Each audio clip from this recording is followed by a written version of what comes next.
Nem kap a virágok szírma ráncot, és a hímes lepke kényes dupla szárnyán nem veszti a szivárványos zománcot.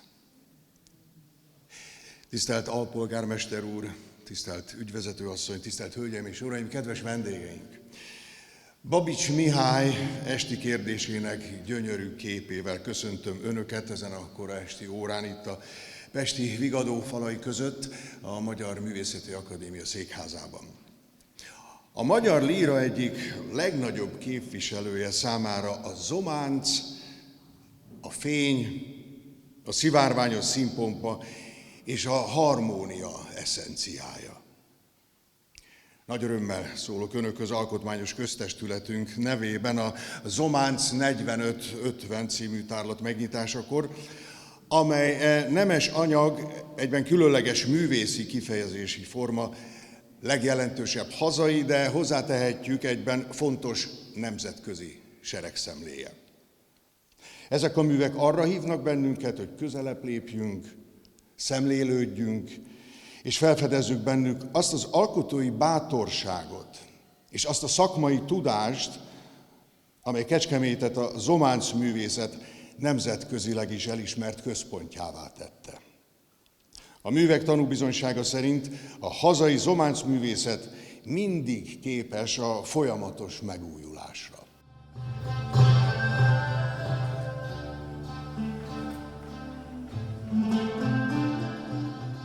A kecskeméti alkotóműhely nem csupán egy intézmény, egyfajta szellemi menedék és kísérleti telep, ahol az ipari technológia és a képzőművészeti víziók találkozhatnak.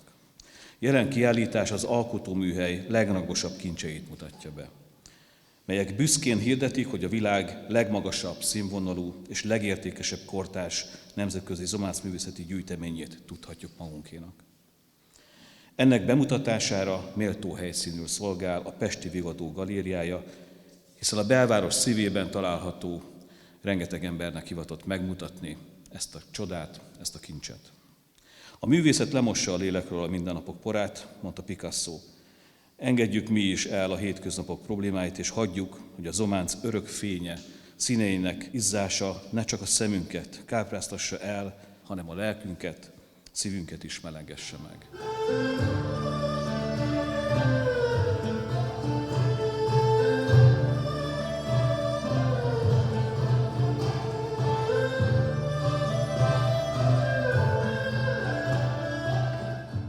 A zománcművészeti alkotóműhely története fél évszázaddal ezelőtt, 1975-ben kezdődött, amikor a városunkban működő zománcipari művek műszaki szakembereinek tudására és nyitott együttműködő közösségére alapozva a Bács-Kiskun megyei önkormányzat támogatásával és Kátai Mihály művészeti vezetésével megrendezésre kerülhetett az első kecskeméti zománcművészeti alkotótelep, amelyre már akkor is több országból érkeztek vendégségbe a művészek.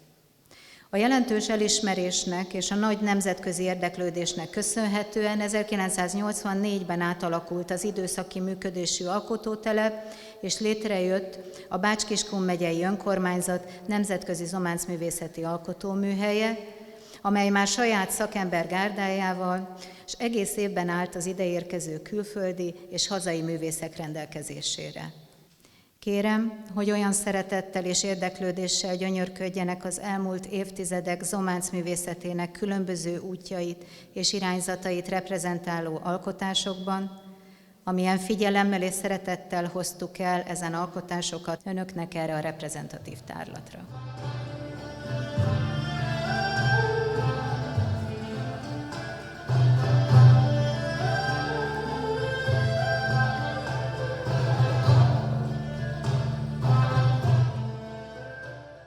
A mai kiállítás megnyitó alkalmával a más határozó szónak a fontosságát szeretném hangsúlyozni, mert nem csak a nyelvi szintaxisban határozza meg a kijelentések értelmét, hanem jelen esetben a más meghatározónak bizonyul a kiállítás alkalma és a kiállítás tartalma tekintetében.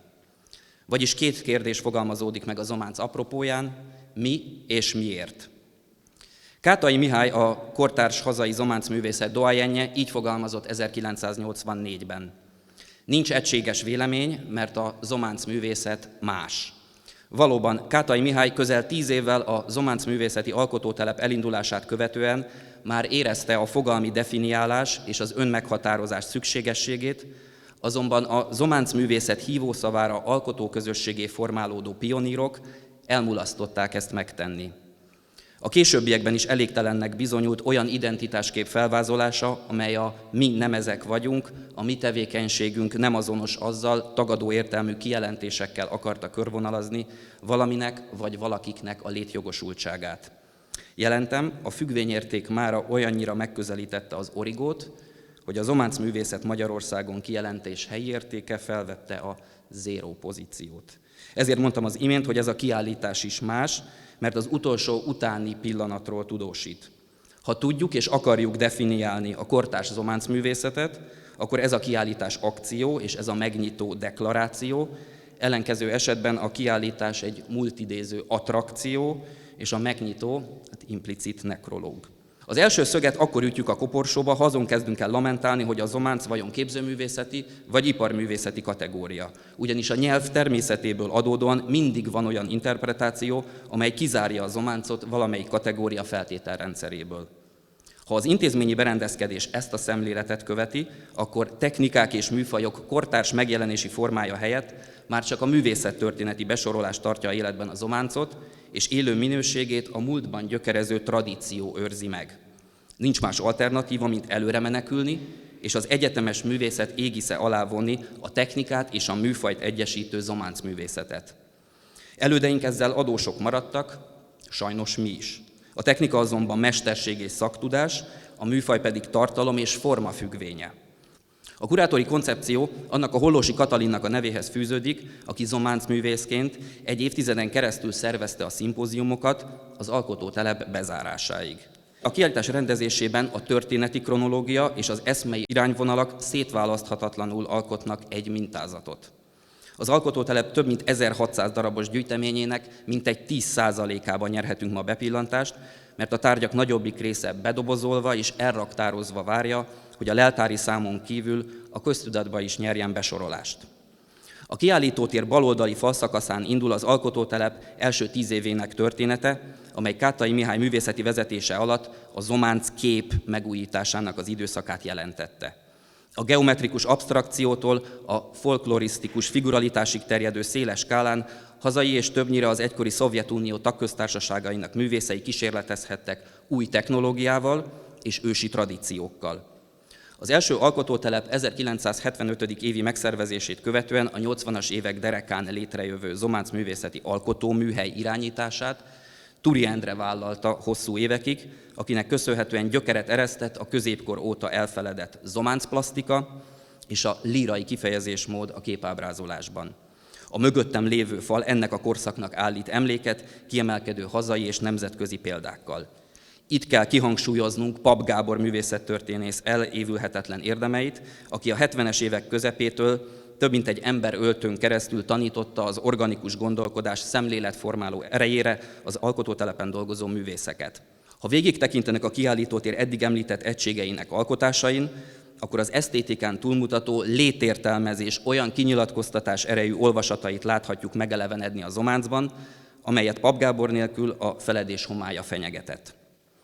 Az alkotótelep és az alkotóműhely fél száz éves kerettörténetét zárja egységbe a kiállítótér jobboldali falszakasza. Gyergyádes László intézményvezetőként, Hollósy Katalin művészeti vezetőként tartotta életben az elődök által felszított lángot a zománc boszorkány konyhájában, amely köré egyre inkább olyan nemzetközi alkotóművészek gyűltek, akik számára már nem Limoges jelentette a zománc művészet központját, hanem Kecskemét. Tekintsenek végig a jobboldali falszakaszon és itt a félkörívben húzódó posztamenseken, a lírai absztrakció korszerű valóságértelmezése és a metafizikai festészet tűzben edzett, megfogalmazhatatlan formanyelve teremt új univerzumokat a síkban, míg a plastikus formaképzésben megmutatkozó bravúros anyagmanipuláció az alkímia misztikus világát hozza el a látszat és virtuális valóságban megcsömörlött hétköznapokba.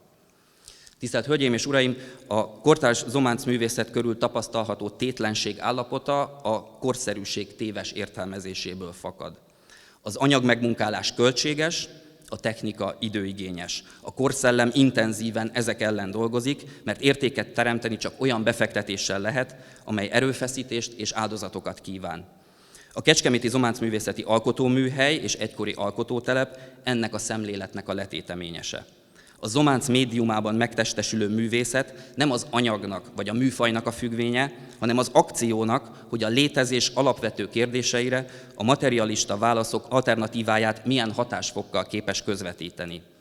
A mai kiállítás alkalmat nyújt, hogy a válaszok sokszínű palettájáról válogassunk, bízva és remélve, hogy a jövőben is lesz lehetőség az aktuális jelen görbe tükrét a zománc különleges fénytörésében szemlélni.